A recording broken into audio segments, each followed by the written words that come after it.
मला हा विश्वास आहे, ज्या निवडणुका आता झाल्या, आम्ही निवडणुकीचा अनुभव घेतला आणि आम्ही पण थोडी माहिती पत्रकारांकडून घेत असतो. राष्ट्रवादी काँग्रेस पक्ष या जिल्ह्यात 1 नंबरवर तर राहीलच, सोबतच येणाऱ्या नगर परिषदेचे जे निकाल लागतील त्यात सुद्धा महाराष्ट्रामध्ये सत्ता स्थापन करणारा किंग मेकर पक्ष राष्ट्रवादी ठरेल. आणि तुमच्या सर्वांच्या जबाबदारीनं पत्रकारांच्या समोर सांगतो, line of the day, Ajitdada या महाराष्ट्राचे लवकरच मुख्यमंत्री होतील. Line of the day. आणि त्याचं कारण लाडक्या बहिणींचा आशीर्वाद, शेतकरी म्हणून असलेल्या लाडक्या भावांचा आशीर्वाद, पूर परिस्थितीमध्ये बाधित शेतकऱ्यांना केलेली मदत असेल. आणि आणखी सांगतो, शिवशाहू फुले आंबेडकर ही विचारधारा आमचा श्वास आहे.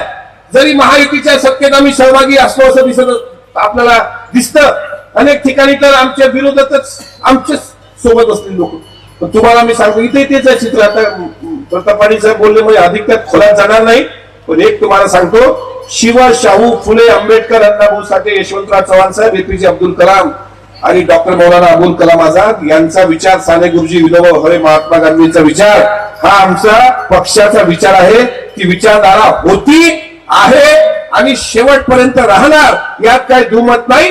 राष्ट्रवादी काँग्रेस पक्ष कायम कष्टकरी, शेतकरी, आदिवासी, मागासवर्गीय, महिला, वंचित, दुर्बल घटकासह सर्वसामान्यांच्या सोबत राहील याची ग्वाही अजितदादांच्या वतीने आम्ही सर्व त्या पक्षाचे कार्यकर्ते देतो.